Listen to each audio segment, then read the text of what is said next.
Fala aí pessoal, tudo bem? Aqui é o Marcelo do canal Plantão Química e hoje nós vamos falar um pouquinho sobre redação no vestibular da UERJ. E esse é um tema muito complicado e você provavelmente está estranhando, porque eu sou professor de Química e por que eu vou discutir isso com vocês? Bom, tá aí, a primeira notícia é essa, não vou ser eu que vou discutir isso com vocês. Quem vai tratar desse assunto muito importante é o professor Bernardo, ele vai aparecer daqui a pouco aqui na tela, mas ó, tá vendo aqui onde eu tô apontando? Tem aí o arroba dele para você adicionar lá no Instagram, @B_Soares, adiciona lá, segue o cara que ele é muito bacana e tem sempre dicas muito boas, tem vários projetos incríveis para você acompanhar, tá certo? E bem, se você tá aqui, não é por acaso, você provavelmente fez o nosso simulado, mas você não tem o link, quer fazer, quer rever as questões, quer rever o tema da redação, o texto base, tudo mais, o link está aqui embaixo na descrição do vídeo, fica à vontade para pegar aqui, inclusive compartilhar para colegas que não tenham feito o simulado, tá legal? Então, agora é com você, B. Beijo no coração. Pessoal, nos vemos em breve. Até logo e manda ver, Bernardo.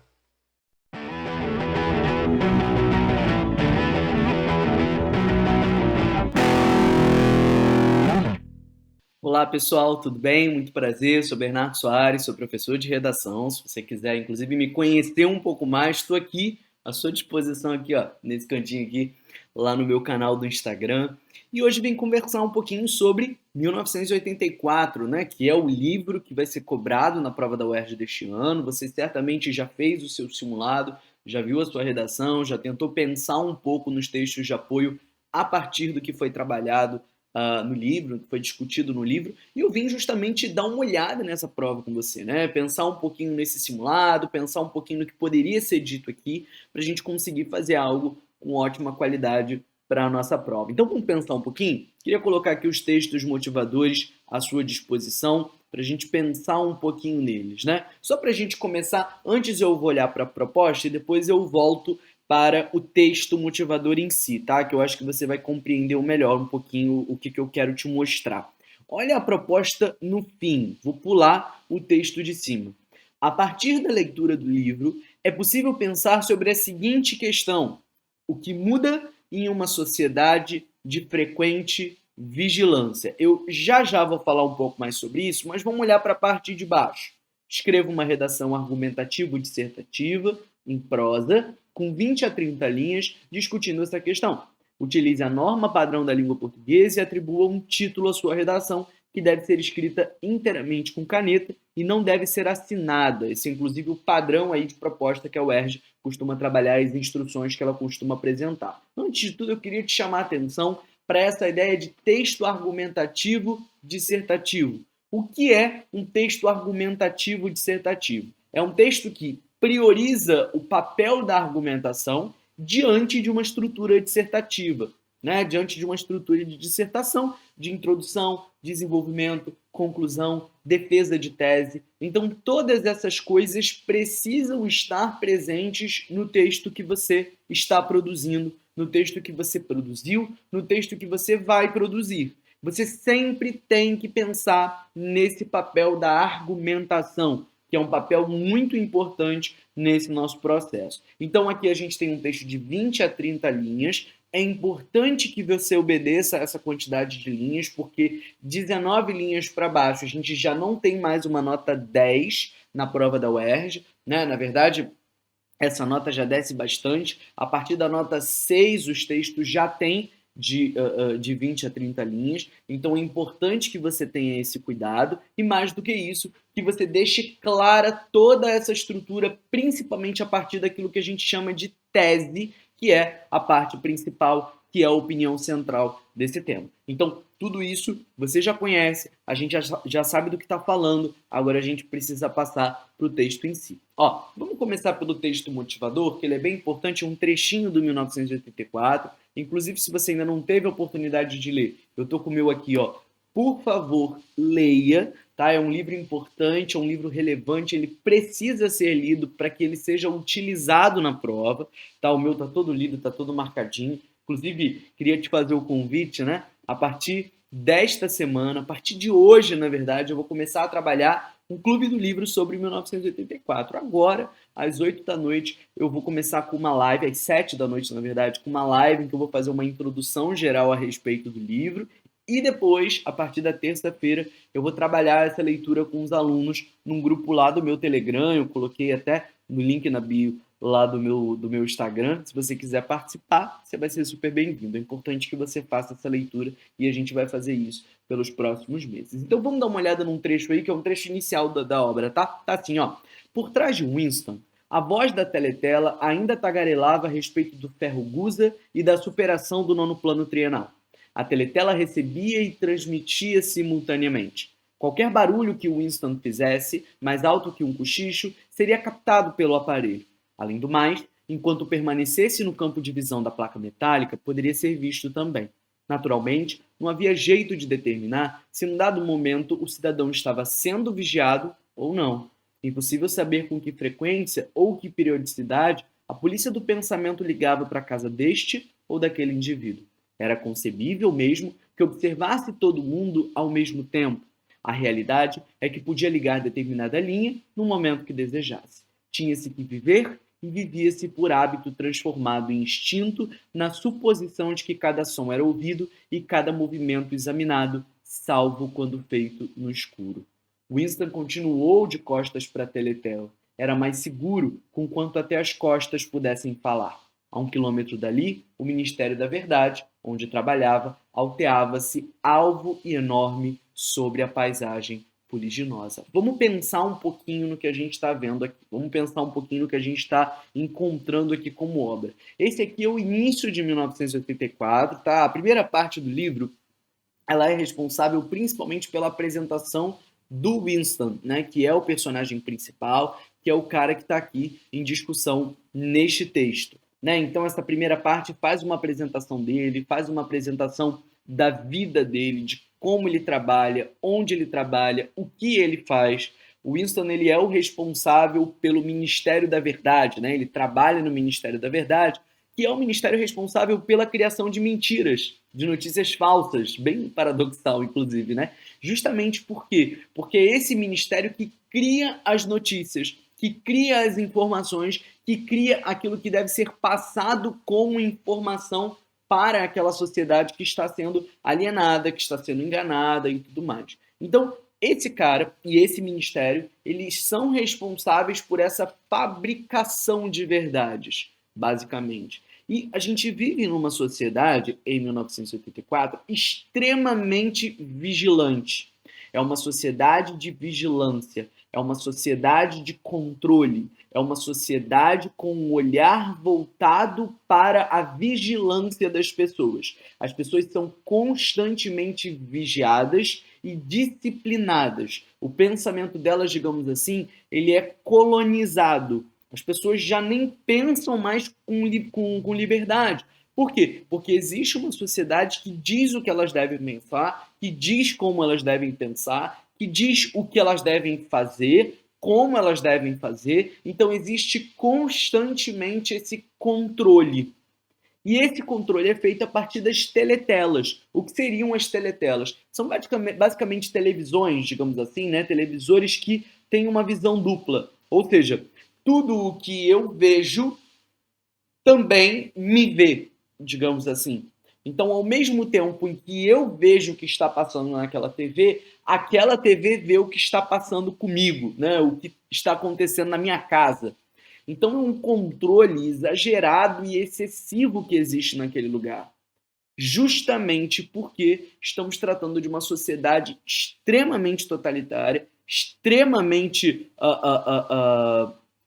autoritária, né, extremamente controladora, que tem como objetivo, obviamente, ver o que as pessoas estão fazendo para que não sejam tomadas decisões, não sejam realizadas ações contra o partido, contra o governo principal. Como eu disse, é uma sociedade de disciplina. A gente pode até puxar um conceito importante, que é o conceito do Foucault, né, da tal da sociedade disciplinar. Você já deve ter ouvido falar daquele tal de panoptismo, né, aquela estrutura de construção arquitetônica, né, que basicamente tem como objetivo controlar a vida das pessoas, porque existe sempre alguém vigiando, existe sempre alguém olhando o que as pessoas estão fazendo e justamente por isso elas estão sendo controladas constantemente. Então essa é a sociedade do 1984. É essa sociedade de vigilância. E justamente daí surge essa discussão a respeito do 1984.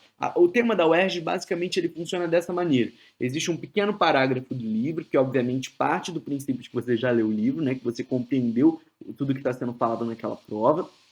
Depois desse parágrafo do livro, surge um pequeno parágrafo explicando um pouco a obra para te situar. Então, a obra 1984, de George Orwell, apesar de representar uma distopia, discute um assunto que, mesmo em menor escala, faz parte da nossa sociedade, a vigilância constante. Os cidadãos, sob o controle do partido, devem agir de acordo com as regras impostas, evitando comportamentos, posicionamentos e até pensamentos contrários ao sistema vigente. Podem ser presos e até mortos por serem, de certa forma, transparentes. E é exatamente isso, né? Você sabe bem que as pessoas podem ser presas pela polícia do pensamento, podem ser mortas, vaporizadas, né? Então é importante que esse controle exista por parte do partido. A partir da leitura do livro, é possível pensar sobre a seguinte questão: o que muda em uma sociedade de frequente vigilância? A UERJ ela tem trabalhado nos últimos tempos com questionamentos. Isso significa que a sua tese, o seu ponto de vista, ele é um direcionamento a partir desse questionamento. Muitas vezes aparece um questionamento simples de sim, não ou depende, ou talvez, né? E você precisa de maneira objetiva responder a isso, claro, sem usar o sim, o não ou talvez, mas com a sua tese sendo uma resposta a isso. Por exemplo, o tema do Dom Casmurro, né? Há alguns anos. A verdade pode ser estabelecida com base em uma única perspectiva? Sim, não, talvez. O tema do seminarista. É possível vingar um crime, uma morte, a partir de outra morte? Sim, não, talvez. E eu costumo dizer para os meus alunos que é muito interessante que a gente tente ousar na forma de trabalhar essas respostas. Existe a resposta clichê, a resposta esperada, né? Existe essa resposta, mas talvez seja interessante a gente tentar pensar em algo que diferencie a gente daquilo que de fato outras pessoas fariam. Claro que nem sempre vai ser a parte mais fácil. E claro, Bernardo, eu quero fazer o clichê, eu quero fazer o que todo mundo faz. Não tem problema, desde que você tenha argumentos para sustentar essas ideias. Mas eu acho que você vai ter, de alguma forma, que se diferenciar a partir de outras ferramentas, de outros enfeites, como, por exemplo, um repertório. Você vai ter que chamar a atenção de outro jeito. Mas, se você já diferencia o seu texto na argumentação, por exemplo, usando um raciocínio dialético, né, usando o depende ou alguma coisa assim, você já consegue, de alguma maneira, se destacar nesses textos. Então, é esse caminho que a gente quer seguir, o do destaque. Então, o que muda em uma sociedade de frequente vigilância? Eu acho que você vai concordar comigo, levando em consideração o parágrafo trabalhado e esse parágrafo aqui, que dá uma explicada leve no livro, que uma sociedade de constante vigilância, de frequente vigilância, é uma sociedade ruim. Ela leva os indivíduos a uma alienação, a um controle, a uma disciplina excessiva, a uma perda de liberdade de expressão. Esse seria, talvez, um ponto de vista comum. Todo mundo caminharia para isso. Por exemplo, você deve estar vendo aí, eu não gosto de ver, mas meu Twitter ele me faz ver, me obriga a ver, né? Big Brother. Eu vejo o tempo todo o Big Brother pelo Twitter, né? Porque as pessoas comentam Big Brother o dia inteiro. Cara, Big Brother é uma sociedade, é uma casa de constante vigilância que faz com que as pessoas, inclusive, inventem comportamentos em prol dessa frequente vigilância. Né? Elas inventam personagens, inventam características, passam a atuar em prol daquele prêmio. E é isso que 1984 faz. Então, por esse lado, existe de fato uma visão negativa dessa vigilância. Mas eu acho que você vai concordar comigo que a vigilância também pode gerar segurança. Por exemplo, você já deve ter visto, tem uma série na Netflix que é brasileira, que se chama Onisciente. E basicamente ela tem muito a ver com 1984. É uma sociedade futurística em São Paulo, em que uma empresa criou uma série de drones. São meio que libélulas, assim, que é até a logo do título, tem no título da série. E essas libélulas, elas são robozinhos que ficam seguindo as pessoas por todos os lugares e elas verificam temperatura corporal, pressão arterial, nível de glicose no sangue, os comportamentos, os sentimentos, tudo. o pensamento da pessoa, a expressão facial da pessoa, e a partir desse controle, ela consegue evitar que algumas coisas aconteçam. Por exemplo, eu vou roubar um banco. É meio óbvio que talvez eu vá começar a suar frio, as pernas vão começar a tremer, que a minha pressão arterial vai subir, porque é um momento de adrenalina, pode ser que isso aconteça. O drone, percebendo isso, vai contatar a polícia com antecedência para que a polícia chegue antes e o crime seja evitado. Tem uma cena na série que a personagem principal ela se desloca da cidade que ela está, que é São Paulo, e não existem esses drones lá. Quando você chega a um limite, a uma fronteira, o drone sai de perto da pessoa e ele se guarda, né, digamos assim, em uma caixinha lá específica, em um lugar específico para ele, uma gavetinha. E aí quando a pessoa entra de novo na fronteira, o drone vem novamente encontrá-la. E ela vai para essa cidade, cara, e a primeira coisa que acontece, ela vai atravessar a rua, ela quase é atropelada.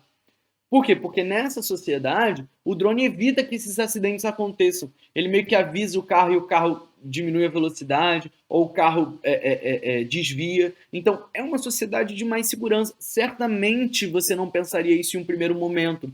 E a gente consegue encaminhar um texto com essas duas coisas. Bernardo, mas eu não vou ficar em cima do muro? Não. Por quê? Porque apesar de haver esse lado positivo, uma falta de liberdade pode existir se essa vigilância for utilizada para controlar pessoas, para controlar pensamentos, para controlar comportamentos. Então, essa vigilância ilimitada, sem limites, exagerada, incontrolada, ela se torna negativa, ao meu ponto de vista aparecendo aí. Então, em textos, ainda que eu, de alguma forma, trabalhe com pontos, digamos assim, opostos, ou que pareçam opostos, que pareçam gerar um impasse, eu preciso, de alguma forma, ter um ponto de vista central, um ponto de vista que desvie desse possível impasse, para, de alguma forma, construir o meu texto. Isso se chama dialética. Claro que é uma sugestão, né? Eu sempre gosto de falar isso para os meus alunos. Em nenhuma discussão que eu faço, existe um gabarito. Não é a única forma de se fazer texto, não é a única forma de se construir texto, tá? Não é o único ponto de vista que eu posso desenvolver. É uma sugestão, é uma ideia. Você pode escolher outras. E você tem que escolher a que é mais confortável para você produzir. Não, Bernardo, eu acho que é só negativo. Então você vai usar os seus argumentos para isso. Eu acho que é só positivo. Acho difícil de você falar que é só positivo, mas você vai usar os seus argumentos para isso. Bernardo, eu acho os dois. Vai para essa linha. Então você vai escolher o que vai ser mais confortável para você. É claro, eu acho que você vai concordar comigo, que quando você usa esse ponto de vista, digamos assim, meio intermediário, você consegue pegar os dois lados e mostrar que não existe só um lado positivo ou só um lado negativo nessa discussão. É claro que todo mundo tem noção disso, mas de alguma forma você consegue se destacar ao mostrar que existem mais lados e que você está ciente deles. Isso é interessante. Então, por isso que é interessante, talvez, pensar nesse tipo de discussão. Então, o que você faria, de repente? Vamos pensar. Talvez uma introdução apresentando o tema, um desenvolvimento 1 caminhando para um lado, o desenvolvimento 2 caminhando para o outro lado, talvez um desenvolvimento 3 levando esse ponto de vista intermediário, que é de fato o ponto de vista do texto, e a conclusão finalizando e amarrando todas essas informações. Faz sentido? Então, as expectativas da banca, digamos assim, né? No caso eu que produzi esse texto para você, esse tema, são essas, né? Eu acho que espera-se que o aluno discuta essa linha sobre o que é ser vigiado, né? Se ser vigiado é bom, se ser vigiado é ruim, né? Se você estar sendo visto é bom, é interessante, se você estar sendo controlado é interessante ou não, né? E você precisa desenvolver um ponto de vista a partir disso. Problemático ou não, tá? Você não precisa necessariamente desenvolver um problema. Estamos falando em uma prova como a da UERJ, que não precisa de proposta de intervenção. Então você escolhe o caminho que você quer seguir sem ter essa obrigatoriedade de apresentar uma intervenção. Tudo bem? Beleza? Bom, então esse é o comentário que eu pretendia fazer a respeito disso, para que você compreendesse o caminho que você poderia tomar, tá? Eu acho que não é um tema difícil, não é um texto difícil, e, de fato, as discussões a respeito de 1984 não serão difíceis, tá? Desde que você leia, reflita sobre o livro, pense com antecedência a respeito dele, para você conseguir fazer um bom texto.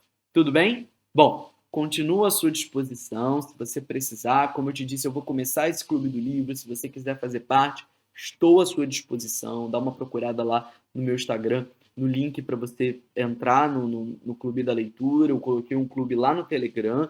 Vou fazer essas lives que ficarão gravadas, inclusive. Se você não conseguir ver a tempo a de hoje, você vai conseguir assistir depois, vai poder acompanhar a leitura com a gente, tá? Eu vou fazer também amanhã, na terça-feira, uma aula aberta, e essa aula aberta é totalmente gratuita para você poder participar. Também coloquei o link para você se inscrever lá na bio do Instagram, tá? E depois eu começo com algumas aulas UERJ, claro, se você quiser fazer parte delas, vai ser um prazer, tá? Te convido a conhecer o meu trabalho a partir dessas lives, a partir dessa aula aberta, né, dos temas que a gente vai discutir. Com certeza você vai gostar bastante. Eu espero que você seja ajudado. Tá bom? Qualquer dúvida, estou lá no grupo do MedoERJ, então você pode me perguntar, pode me mencionar, estou à sua disposição. O quanto você precisar, eu estou lá para te ajudar. Tá bom? Foi um prazer, espero que você tenha compreendido e em uma próxima a gente se encontra aí para conversar mais um pouquinho, tá bom? Tchau, tchau, beijo!